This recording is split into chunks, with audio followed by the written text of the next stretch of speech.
Menstrual hygiene নিয়ে আমি আগেও ভিডিও করেছি। এই ভিডিওটা একটা কি বলবো, আমার একটা মিক্সড ফিলিং হচ্ছে এটা করতে।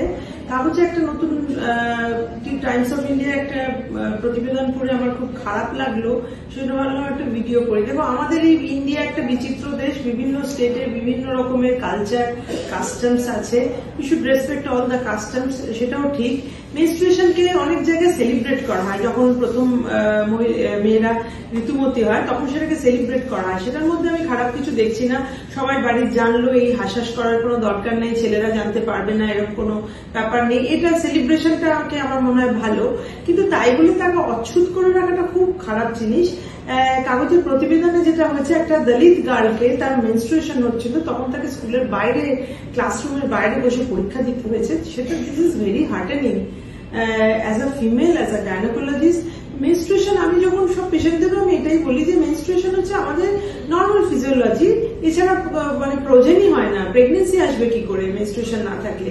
তো মেনস্ট্রুয়েশনকে আমরা সেলিব্রেট করবো, মেনস্ট্রুয়েশন নিয়ে আমরা কোনো হাসাস করবো না। কারোর জামায় যদি ব্লাড লেগে যায় সেটাতে তাকে ছোট করার কিছু নেই, হাসার কিছু নেই। সমাজের এই মেন্টালিটিটাকে বদলাতে হবে, ছেলেদের এই সম্বন্ধে বোঝাতে হবে, সেটা দায়িত্ব তার মার। যে মেয়েরা যে মেনস্ট্রুয়েশন বলে একটা জিনিস হয়, যখন এই ছেলেরাও যখন কোএডুকেশন স্কুলে যখন পড়ছে, বা ধরো এমনি কোএডুকেশন না হলো, তাদের মাদের উচিত এই সম্বন্ধে তাদের সেন্সিটাইজ করা, এবং মহিলাদের নিজেদেরও এটা বোঝা উচিত যে মাসিক হলে আমার জীবনে কি আছে আমি করতে পারি না, ইউ ক্যান ডু এনিথিং। তখন তোমার পাহাড়ে চড়তে উঠলে চড়তে পারো, ঠাকুর পুজো তো এই নিয়মগুলোই তো বানিয়েছে সমাজ, এইটা করতে পারবে না, যাতে দেখলেই লোকে বুঝতে পারে। কেউ ধরো চান করে সিঁদুর যদি পড়তো, সে সিঁদুর পড়তে পারবে না, কেন না মাসিক হয়েছে, কেন সিঁদুর ছুলে কি ক্ষতি হয়ে যাবে, কোনো কেউ এর নিয়ম বানিয়েছে।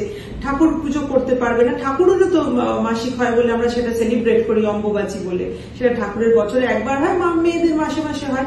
তো সেগুলো মানে যদি ভাবো, সমাজে নিয়মগুলো বানিয়েছে, এবং মেয়েদের ওই সময়টা অচ্ছুত করে রাখা, অনেক সময় অন্য বিছানায় শোয়া, এই লেগে যাবে কিছু, তার জন্য তাকে হাসা, বা এই যে স্কুলেও আবার তাকে ডিসক্রিমিনেট করা হয়েছে, সেট ইজ ভেরি হার্টেনিং। আমার মনে হয় ইট ইজ হাই টাইম আমাদের মেয়েদের নিজেদের আগে ব্যাপারটা সম্বন্ধে সেন্সিটাইজ হওয়া উচিত। আমাদেরই হাতে কিন্তু এই ছেলেরা শিক্ষা পায়, মাই হচ্ছে তার প্রথম শিক্ষক বা শিক্ষিকা যাই বলো, সেই মায়ের হাতে শিক্ষা পাচ্ছে, তার সমাজ বদলানোর দায় কিন্তু আমাদেরই।